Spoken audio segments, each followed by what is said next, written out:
Welcome to Snark Chocolate, a show about ZK products where we break them down with rich flavors and sweet insights.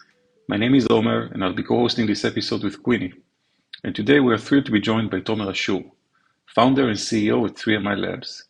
3MI Labs is a research powerhouse with expertise in cryptography and distributed systems. Let's begin. Tomer, this is the first time we hear about a research shop. Can you start by telling us a bit about yourself and how you came up with the idea to build such a business? Well, thank you, Omer, and thank you for having me, and thank you, Queenie, for having me. Well, my story is a bit convoluted, but I'm gonna try give the brief version. So I wanted to be a symmetric key cryptographer since I was 15. I didn't know that this is how it's called because I was 15 and nobody knows these kind of things at that age. But when the internet was still young, at least as something that people has at home, I stumbled upon some puzzles that require things like frequency analysis and side channel analysis. And I loved those. And I didn't know that these are called cryptanalytic challenges, but I knew that this is what I want to do for a living.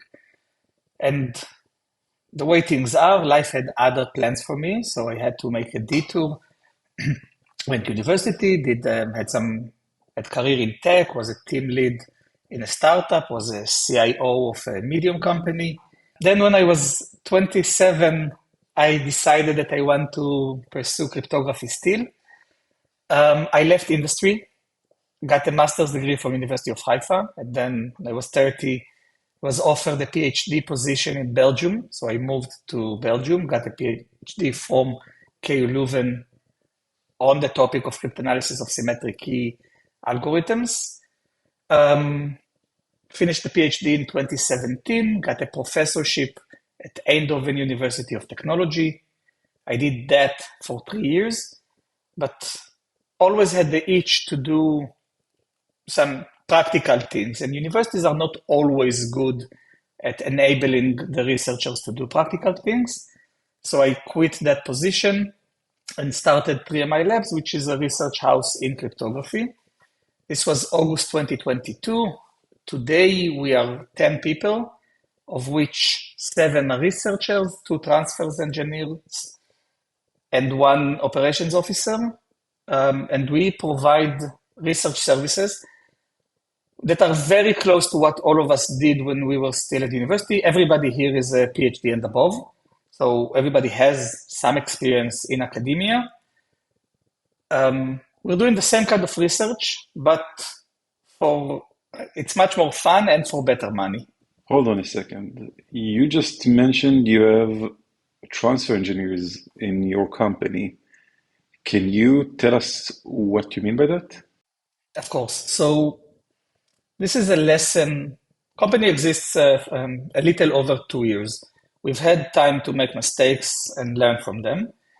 And one of the things that we've learned is that it's not easy to communicate. Clients come from all countries, from all backgrounds. Usually, our clients, it makes sense, these are usually product companies, are heavy in the R&D part on the development part. So they have excellent programmers, but not always they understand research. And even those who do usually understand one aspect of cryptography. What the transfer engineers do, so maybe I should first start what the researchers do. The researchers do research. They write texts and papers and publish them. And sometimes they are having a hard time talking to developers or to even CTOs because they don't share a language. So what the transfer engineers do is that they understand both cryptography and programming, and they help us translate between the 2 worlds. Sometimes they're needed a bit more, sometimes a bit less. And they are also good programmers, so sometimes they help with implementing cryptography when this is needed. And of course, they are involved in the in-house projects that we are incubating inside the company. Tomer, you mentioned that you have 10 people in the team, but I saw there's a dog and a deputy dog on the website. Who are they? So Alice Den Hond is my dog. She joined the company January 24. She's the dog. And Riz Lesha is the deputy dog. It's our VP R&D's Cyprian cat. So Den Hond means the dog in Dutch, which is the language spoken where our headquarters is. And Le Chat, which I'm probably mispronouncing, means the cat in French, which is where Cyprian is from. Now I got a taste of your company culture. Yes. So staying a bit longer with on the company skill set, how do you find people for the company employees? I mean, it looks like you need some kind of to be a special kind of a researcher, right? How do you characterize the team members? On your first episode, you interviewed Louis from Starkware, and he said something like, ZK is not easy to hire for. So I can generalize this and tell you that cryptography is not easy to hire for. It is easier for me to find new clients to fund the activities than it is to find researchers that are interested in making the transition. Now, I'm not saying this necessarily as a bad thing. This wasn't my story, but many people enter the education system when they're 6, or at least many people in our milieu, because it's only 1% of the world's population that has a PhD. But within that 1%, they enter the education system when they are 6, then they finish high school, go to university at a certain point, then they get a bachelor's degree, a master's degree, and a PhD, and they are somewhere between 26 and 30, and that's, for some people, the first time that they ever need to, or the first time they need to adult. It's very natural under these circumstances to just stay in academia, to have a postdoc, hoping for a professorship position.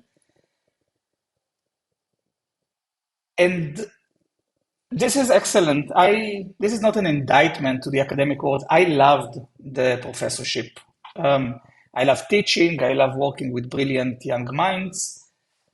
But not all people like it equally, and sometimes they prefer on the trade-off curve to sacrifice, or at least it feels like that they feel that they are sacrificing a bit of the academic freedom, which is, I think, the thing that researchers are most worried about. That's the researcher's soul is always craving for academic freedom. But some of them are willing to make the bet. It's also not a one-way street. We do research here, so this could be considered a postdoc position. And I think it would even increase someone's profile if they come here. We publish, we just are less concerned with publishing. But all the people here, all the people working for the company, should they want, can make the transition back to academia. Nobody would ask what they did in the time that they've been here because they have publications to show for it. But that doesn't answer exactly your question, because you asked what kind of character it takes to be here. So it does require some bravery because it's unknown. Like you said yourself, this is the first time you hear about a research house. Private research houses are not a common thing. And we operate in a slightly less predictable environment than what they have at the university. But life here is not that different overall. I see. So let's take it to type of projects that your company is involved with and working on. Like, is there a way to define what would be an ideal project to work on or an ideal partner, customer? Yeah, so I think it's easier to talk about what's the ideal partner than what is the ideal project. Because we do a whole variety of things for different clients, depending on what skills they need. Let's maybe say what is the ideal partner. The ideal partner is doing something interesting, because like I said, researchers researchers don't like to be bored, so they need something interesting to work on. The client needs to have a long-term vision. It needs to involve some technical topic. It can be cryptography, but it can also be distributed systems, consensus, things that are adjacent to cryptography, because we don't only do cryptography here. And there needs to be someone that knows what they're talking about on the other side. Another lesson that we've learned is that if you have a cryptography-oriented product, you need to have an in-house cryptographer. It's unavoidable. And that cryptographer doesn't need to do all the work, but need to be involved with the work and make sure that it is aligned with the company's priorities and fits within their business plan, within their timeline. And these are not things you can outsource. So maybe to summarize, the ideal partner is technology heavy with a long-term vision and aptitude for non-standard solutions. Is there some kind of like toolbox that you guys are using? I mean, I'm trying still to at least to come up with some kind of like mental model for myself, how this is different than pure academia. Some kind of like repetition that you see between projects, like some tools that you can build or some techniques you can apply that carry over from one project to another. So we improve in our communication between projects. I think that's the biggest difference from academia, but I also wouldn't try too much to search for what's the difference. We are aiming to be as similar as possible to academia, just with the difference that we need to fund ourselves and not get government money or taxpayers' money, which again, I have nothing against, but just not our model. But the vision I had when I started the company is to build a multidisciplinary team that would learn how to work together. Maybe that's also another difference. Usually in academia is a very hierarchical thing. Even in less hierarchical countries, there's still the rector, the dean, the head of the department, and then there's a professor, and they have students, and they can treat them nicely or badly, and it doesn't matter because you don't go against your professor. And all of this, or not all of this, but let's say from the professor downwards, they all work on about the same subject, right? The professor has some expertise, which they teach to their proteges. Then those proteges graduate and they learn, like they then as postdocs expand their understanding, but it's almost always adjacent. The number of people that are, let's say, full stack cryptographers or that understand in a large variety of topics within cryptography is quite small. And even of those people who are, now there's one professor that I know that is an expert in combinatorics and assembly, like writing assembly code for cryptography, two completely different topics. And that's the exception. That's not the common case. In the common case, you are a public key cryptographer, an expert on signature schemes, an MPC expert. And that's the academic model. We work, I'm trying to build multidisciplinary teams that can exchange ideas. They all sit in the same room, or at least people from different disciplines sit in the same room, inspiring each other, giving new ideas, exploring options. Something I noticed, for example, is that, like I said, I'm a symmetric key cryptographer, but there are certain symmetric key techniques that are standard for me, that are novel in the context of public key cryptography and very useful. And I'm a cryptanalyst that brings a certain type of thinking to problems that usually isn't common with designers. So this allows us to give ideas to one another. I can't say that this affects the client directly, because they define a question to answer and then we answer it. but it does create a good atmosphere here. And also, when you work with so many brilliant minds, new ideas come to new on completely different topics than what the clients are doing. So we also think of ourselves as a place to build a new product company, we incubate it, and then we release it to the world. Before going deeper into projects, let me stay a bit longer on the meta again, because there is some uniqueness to this line of work that you chose, and so for example, trying to tackle it from the marketing perspective, right? So the output of 3MI Labs mostly is a research paper per project, I assume, right? Maybe you can tell us if there are like other types of outputs. But let's say it's research, like it means that it takes one to know one. Like you need some cryptographer to actually recognize what you guys have been doing and to acknowledge kind of like the quality of the work. How do you translate it? How can you advertise yourself? Is it kind of like when you need to go to a doctor? So only when you feel something is missing, is not right. So okay, this is probably like these guys. I look for something like 3MI. Oh, here they are. I can just like use them. Or there's some kind of like way to actively promote this line of work. Because usually in academia, you don't go and publish your research in a way that advertise. Look how good my research is.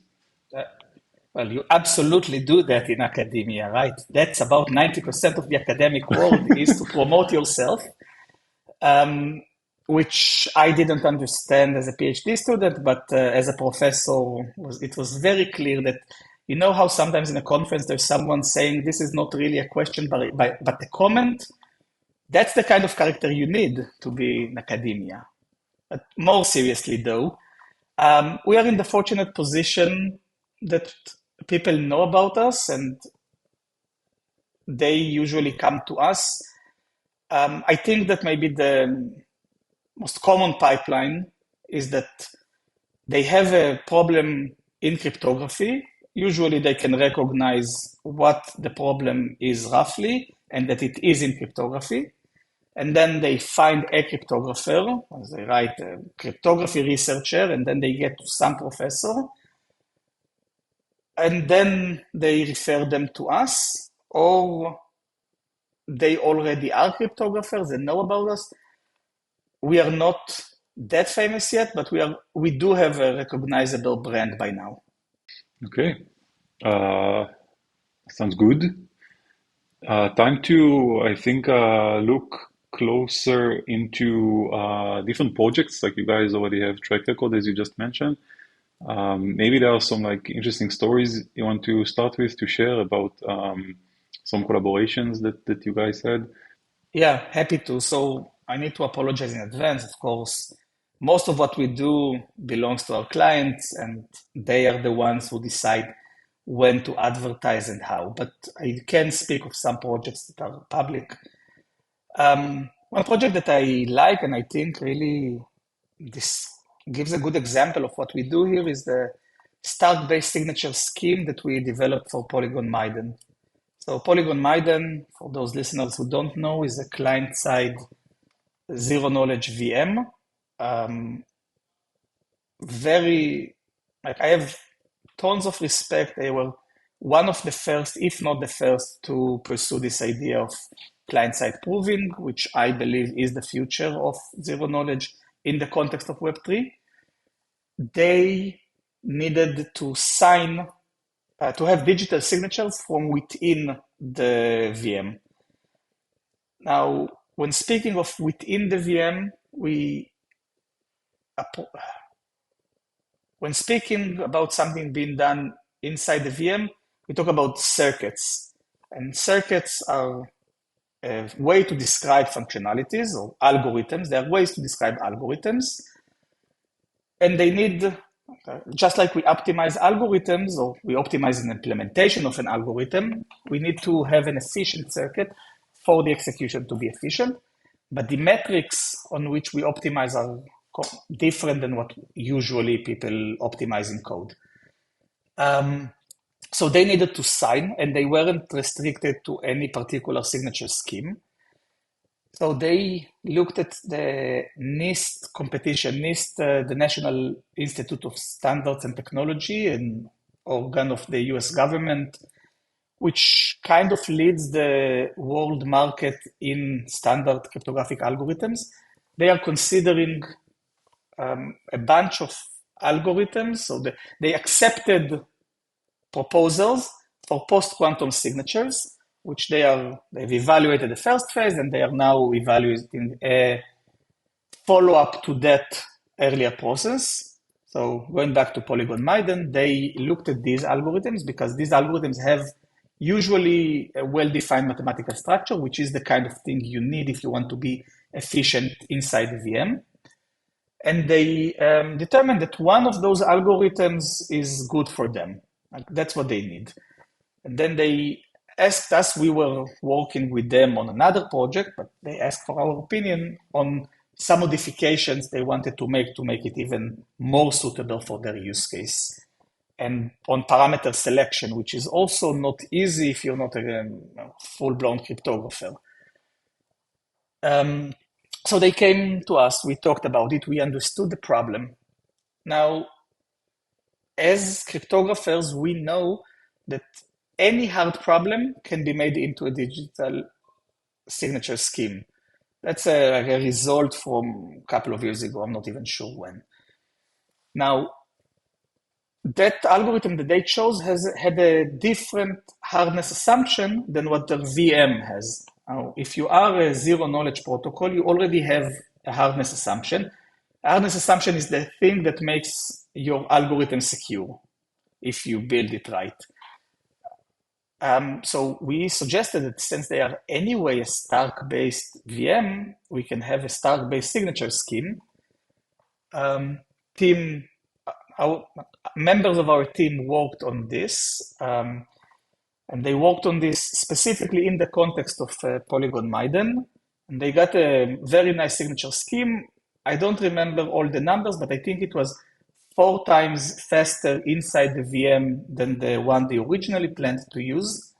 And then its running time on a CPU is comparable to all those proposals that the NIST is accepting. So it's a good signature scheme, even if it's not optimized for Polygon Miden. But the cool thing is that it is optimized for them, so it will be super efficient for them. And I think maybe another thing we can see from this on how we work here. So, and then that project ended. Miden will be implementing, or maybe they have already implemented this in their code base, but there are still academically open questions remaining, which the team then said, we want to solve this. We can't leave this loose threads. We want to pull it. So now we've allocated a certain amount of time, a few hours a week, to work on proving extra properties for this signature scheme and these properties might be useful for the original client, for Polygon Miden, but they may not be, and they will probably have implications on larger cryptography because the way I don't want to give the full theorem statement here, I don't think that's the right audience, but this would be potentially interesting to all signature schemes in terms of what kind of security you can get from a signature scheme. So this is a very interesting example, and it leads me to a question. Again, more of kind of like a way of working in this environment. So you said that basically the project ends, right? So you wrote the research, formalized everything, security proof, whatnot. But I guess that like in academic research, often you kind of like build on top of existing research, kind of like adding one, you go like step by step. So like it can take many years and many researchers to get to a certain result. So in the case of 3MI, is it also true, like can you be like, hired on a retainer, kind of like keep working and improving a certain like project? Is this kind of like a thing, or it has to have like a concrete, like this is like a stop, or this is like a milestone that we need to reach? It's excellent that you brought this up because we only work on a retainer-based contract. We don't work on projects. It's another thing that we have learned, that it works better that way. But within the retainer, we try to always have a particular research question in mind. And throughout the work, in all the cases, 10 out of 10, everybody we've ever worked with, the original research question has evolved into follow-up questions or even different fields. So yes, we are around, and that's the point, because it's also needed. Not all companies are remote or hybrid, and I would say that even most are not. So the world doesn't yet have the mechanism to maintain a fully remote company that is external to the other company, right? So we are not there. It's very hard to build the informal channels, the friendships that are needed for efficient work. And that is another reason why we only work on retainer. It allows us to build the relationship with the client in a way that we even can offer places where we can improve, because they ask us a question, like the example that I just used, but we can identify that actually this might not be the right question and the right question might be something else. We are very involved in everything that our clients do so that we can be useful to them on the topics we are good at. That's great. I mean, it creates this kind of stickiness, I guess, continuation of work, which it's also more rewarding that way. I assume that eventually you end up with like results that are like really breakthroughs. But it leads me to the follow-up question of collaboration with academia. Like if you do at some point need to finish with the project, and obviously there are like many questions that remain open. So or like might be you need some kind of like skill set coming from areas that you don't necessarily have like in-house. So you do have some collaboration with outside partners. I mean academia or like otherwise like someone else. We have several interesting collaborations. First and foremost, we collaborate academically, both as researchers. So each of us maintain a network of researchers we collaborate with as academics. And because there is time and space in the company to work on things that are not client related, we also publish in the normal academic sense with universities. It's in fact one of our annual goals is to publish. I think in the beginning of 2024, it was with at least 3 academic institutes. I believe that when this is recorded, I think we are at 6 or 7 already. So we have friends that we are working with. We invite them also to give talks here, and we go give talks there all around the world. So that's one type of collaboration that we have purely as researchers. We have students here. So the company employs right now, it's only one, but it used to be 2 PhD students that are partially funded by the company, partially by personal grants, or sometimes fully by the company, depending on the case. And we are also funding research in respective research groups at universities in cases where we have a longer term relationship. So I think that we collaborate with universities. We think of ourselves as having one foot in industry and one foot in academia. So we both keep track and contribute to both worlds. Another partnership that we have is with a VC called MasterKey that invests in deep tech companies. In addition to my role as CEO of 3MI Labs, I'm VP cryptography at MasterKey. MasterKey has 2 arms. It has the investment arm where we help evaluate projects for investment. They have a foundry arm where they help vision become product. So it's like an accelerator, or an incubator, but on steroids because of the different model they're employing. And I am part of that, and my team, where appropriate, is also part of that. Interesting, Tomer. It reminds me of a sentence that's in a book that I've been reading recently by Xerox Park. So it goes, in the past decade, there has been a surprisingly high amount of theoretical work, but a surprisingly low amount of implementation work on primitives in programmable cryptography. So do you agree? And what do you think has caused the gap between research and applications? So I think in 2015, I believe, I published my first paper as a PhD student. I published a bit before, but then I had a dry period when I started my PhD. My first paper, I was in IndoCrypt, and I was sitting there with Claudio Orlandi, who's known in MPC, and with Or Dunkelman, well known in symmetric crypto. And Or said something about us symmetric cryptographers being closer to the product. And Claudio said that he doesn't agree. Now, this is 2014. I don't think other people outside of the group of the MPC people has thought of MPC as something practical. But Claudio said, I just disagree. I am as close to the product as you are. Now, maybe this was 10 years ago, so maybe that's not exactly what he said. I think that if we look today at 2024, he was right and Or and I were wrong. You see a lot of implementation of MPC, zero knowledge is powering the entire Web3 system. We see good progress on FHE. Apple recently published something, FHE, like they have a new FHE functionality. And there's also a lot of cryptography that we don't see.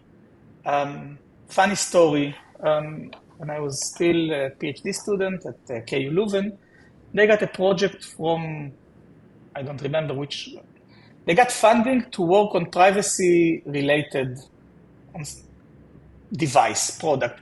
We could decide what it would be, but to work on something privacy-related, and we then developed a lightweight device for tracking objects. So let's say you put it in your suitcase, and then when the airport loses it, there's the ecosystem to find it. And it required two types of communication protocols. We had to devise a new protocol for unlinkability. Now, remember, blockchain didn't have that much cryptography back then. These were novel problems at the time. And we have, my old lab has an implementation arm, so they've implemented in hardware. We came up with a device, measured the energy it would consume, and we published academically in a conference called ACNS. Today it is more known than what it used to be. And maybe a year later, Apple announced the new Find My iPhone protocol. That protocol works exactly the same as what we devised back then. I don't know if they've read the paper or they've converged to exactly the same solution, with the exception that Apple has the network of iPhone and other devices, and we needed to rely on other commercial products. But this is the kind of cryptography you don't see now. And AirTag is something that you don't want to be linked to you, right? You don't want someone to be able to follow you, and you don't want other people to know your location history. And all of that is solved with cryptography, not to mention credit cards on the internet and all those old technologies. So there's always cryptography. A lot of it is implemented. I don't agree that it's all theory. Definitely not today, but I don't think it ever was. Interesting. So actually, cryptography is everywhere in our life. Everywhere.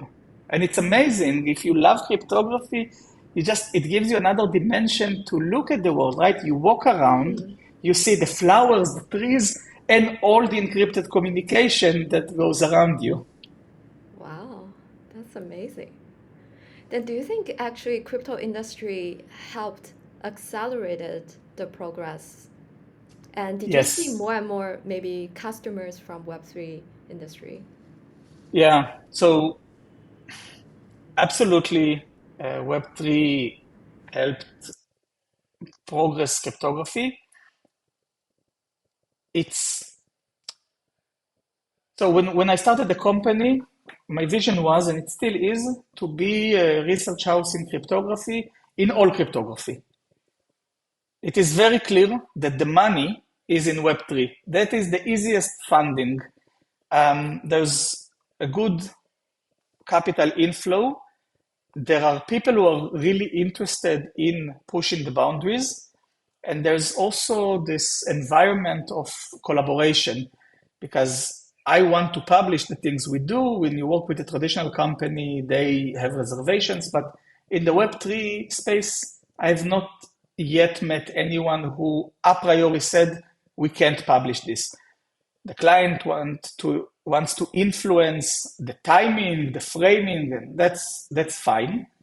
But they want to collaborate, including, and this was surprising to me, I come from traditional industries, people want their competitor to also improve. So when we publish a new hash function or a signature scheme, it's clear that other projects will also adopt this, and that's fine because it makes all of us better. There's a huge amount of collaboration. So like I said, I want to be a full all cryptography, all industries research house, but our clients mostly come from Web3. We have a few that did not, but clearly Web3 is the largest segment we're dealing with. Nice. I guess that's the spirit of blockchain that changes how people coordinate with each other. Yeah. Oh, by the way, actually, why 3MI? Ah, okay. So actually, the legal name of the company is Cryptomeria. I started it just as a device when I took smaller projects while I was still in academia, and it's a pun. Cryptomeria is crypto. It's Tomer. Cryptomeria is also a tree. It's a Japanese pine. Tomer is a tree, is a palm tree in Hebrew. It all really works nicely together. Oh, However, if you want to have a serious company, the name cannot be a pun on the founder's name. That just doesn't work. So we had the conversations here. 3MI is, you can read it as MMMI, which in Roman numerals is 3001. 3001 is the zip code of where the company is and where the research lab that many of us came from, that's the zip code of Heverlee, which is a neighborhood in Leuven in Belgium. that's really cool. Leuven is beautiful, by the way, for those that haven't visited the place yet. I can also say that in my company, we actually implemented one of the hash functions you guys developed, I assume for a competitor of ours. Yet still, we do things differently, I guess, in Web3. That's true. I want to ask you, Tomer, a question. Wearing your hat as a crypto, or asking a question about crypto analysis, because like one of the downsides of moving fast specifically in cryptography is that things may not be secure. Like you want to give them the test of time. You want to see more rigorous type of analysis happen on certain type of primitives. So, for example, take Poseidon hash function. This is something that became like almost a standard now. This family of hash functions that are like zk friendly. So I wonder what's your opinion? Actually, two questions. Like one is what's your opinion of kind of like adopting cryptography with such fast cycles, and another thing is how do we approach this problem? Like, or how can we, assuming that that's what we decided to do. So right now we want to use Poseidon. So now, what does it take for someone like you and the crypto analysis community to come and help to accelerate the process of adopting the primitives? I want to answer this. I'm not going to comment on Poseidon specifically. I'm the co-designer of Rescue, which is the competitor, which of course I think is better than Poseidon. So let's just not open this conversation here. But I do want to make a more general statement about this question. So, and I'm saying this maybe as a cryptography philosopher, and how I view cryptography deployed in commercial products. First of all, I think that we can move a bit slower. I don't think that's such a bad thing if we had moved a bit slower than what we do today. Eventually, we'll get to the finish line all the same. There's no need for all this haste. But of course, a lot of it is needed. I'm not saying that we should move slow, just a bit slower, maybe. Now, there are different types of cryptography that provides different levels of assurance. So public key cryptography provides proofs that if you understand the model under which the proof was made, you understand its limitations, these are mathematical truths. So they will be correct today, tomorrow, and in any parallel universe. So you get a bit more confidence from public key cryptography. Now, before I contrast this with symmetric key cryptography, I also want to say that something that I'm promoting for a long time now is the difference between security and confidence. The function you are using is either secure or is insecure, and that's an invariant. What changes is your knowledge about it. So you gain more confidence the longer it is around and nobody is breaking it, and you lose confidence when people find new properties that are undesirable. Now, that is how symmetric cryptography doesn't provide those mathematical truths, because especially what I do, and this is true for Rescue and for Poseidon, these are primitives. It means that these are the most basic building blocks. Now, as you go down along the building blocks, you get less and less certainty from the functions or the mathematics you're using.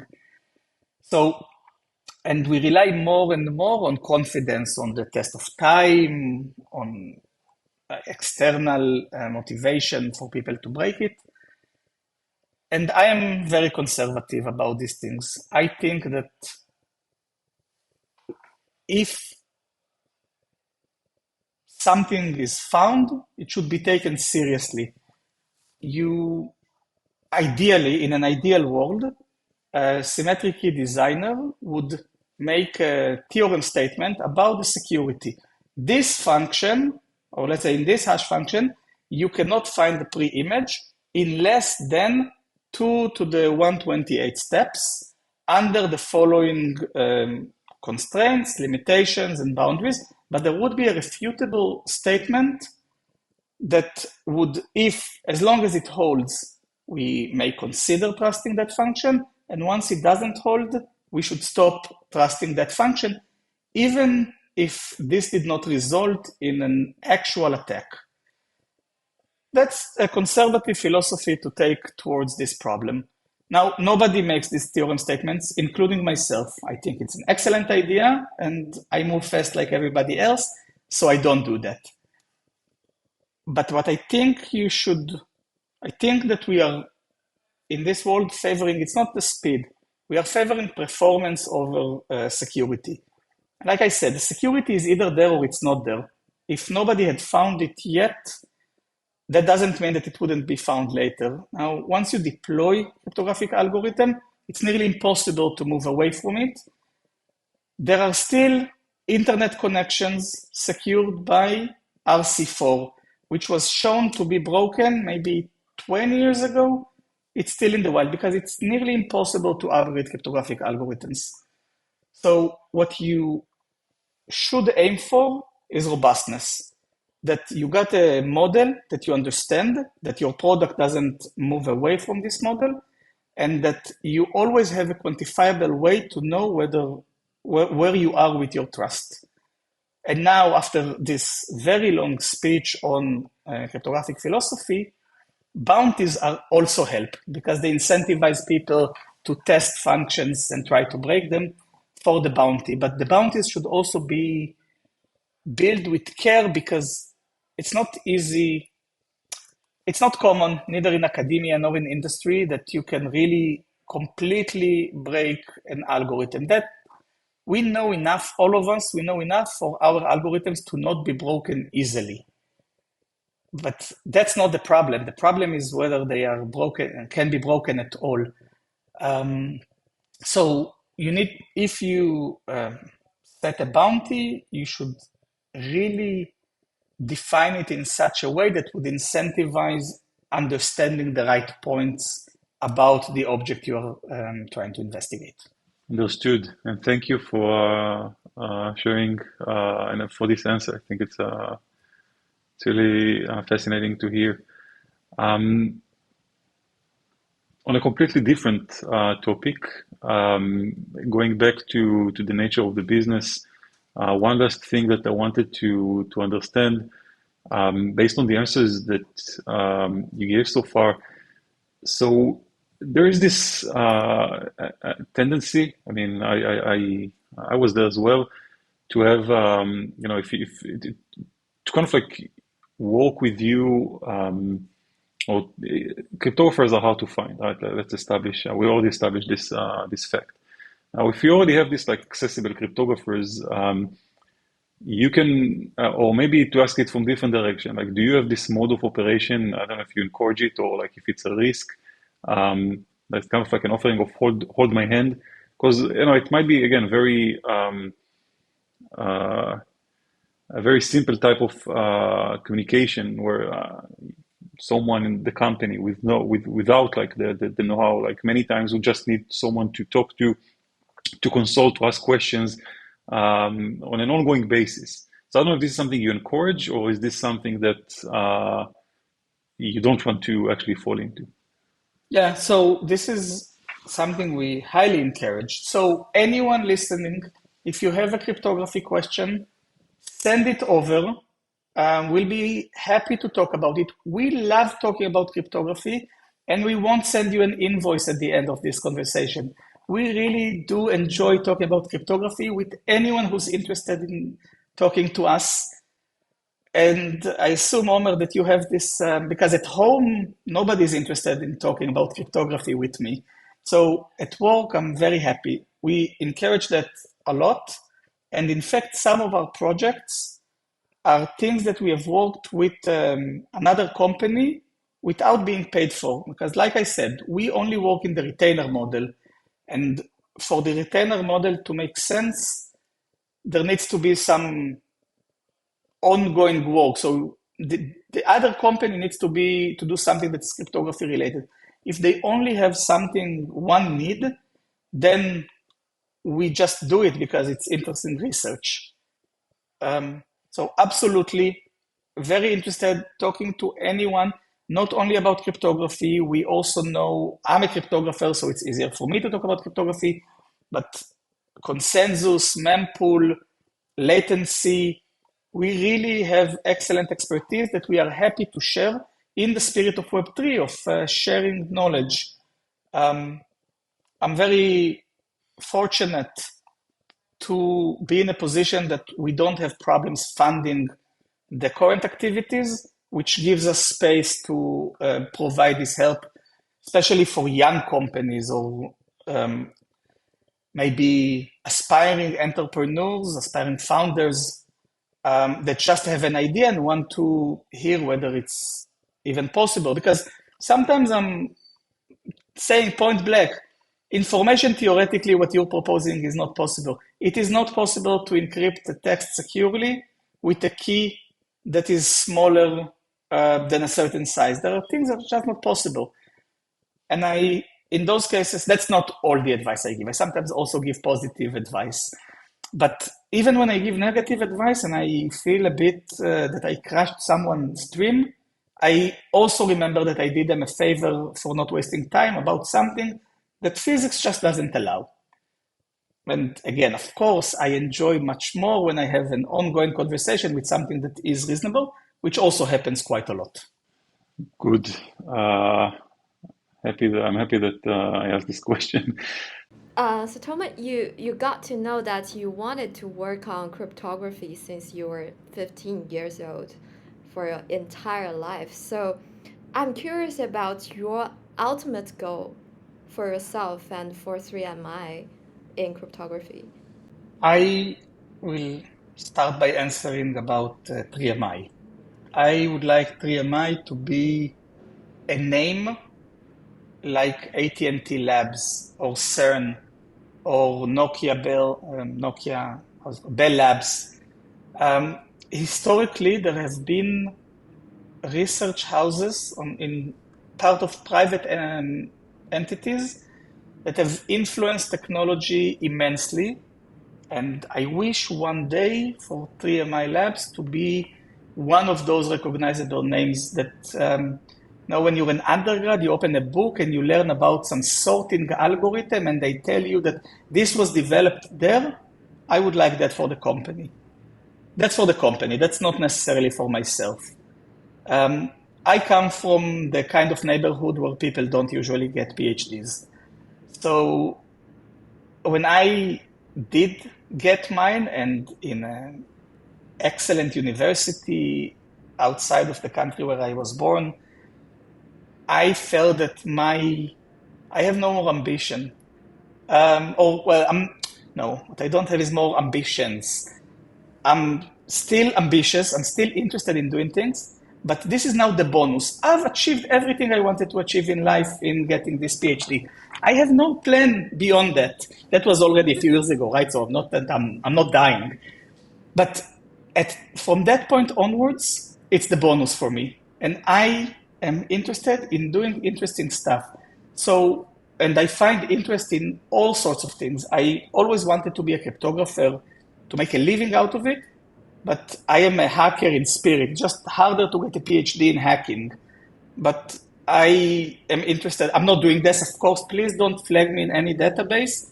But in principle, it is interesting whether you can get a knife on board an airplane. Again, not doing that, not even trying. Don't search me. But these are interesting questions that are not necessarily technology related. I wrote a paper a few years ago on how to violate the confidentiality of the Israeli voting system. Now, Israeli election system works with paper ballots. So no technology involved in that at all, and still it leaks side channel information. I am interested in doing interesting stuff. So if someone has something interesting, they get me hooked, which again, I said at the beginning, this may be a nice way to close the conversation, to close the circle on this conversation, that researchers are not good at being bored, and they are also not good at telling their brain to do something other than what the brain wants. So interesting problems. That's what I want to solve for the rest of my life. I expect to have about 40 years of activity. I want them to be interesting, or every day in the next 40 years. Wow. I'm so jealous that you got to know what you want to do at that young age. I'm still not sure. All right. So we have the one last routine question that we ask everyone. So please name a project that you're bullish about. Yeah, so I knew, of course, that you'd ask me this because this is the recurring question. Yeah. Obviously, I am bullish about all the projects that we do in 3MI Labs, also those that we are incubating, and the ones we're investing in as part of my master key role. But if I had to choose a project that I'm not involved in, and I wish I could be involved in because it's so interesting, there's a company called Ferme. They are building an FHE computer with a marketplace for FHE circuits. It's all very cool with awesome vision, super interesting engineering challenges that I know they will be facing. And I really hope to see them succeeding. They are also very nice people. can only say good things from, at least from the outside, about them, and to repeat the name so that they can get some publicity. Fair Math. Filma. Is it FIAMMA? It's fair, like in fairness, and then math, like in mathematics. Oh, okay, film math. Got it. Thank you, Tomer. I guess that's all for today. Yeah, awesome, awesome stuff. Really enjoyed this conversation. I learned a lot. So thank you for joining us. Thank you, Queenie, for co-hosting. We'll share a few links in the show notes for anyone who wants to get in touch and learn more. And that's it for today. Thanks, everyone.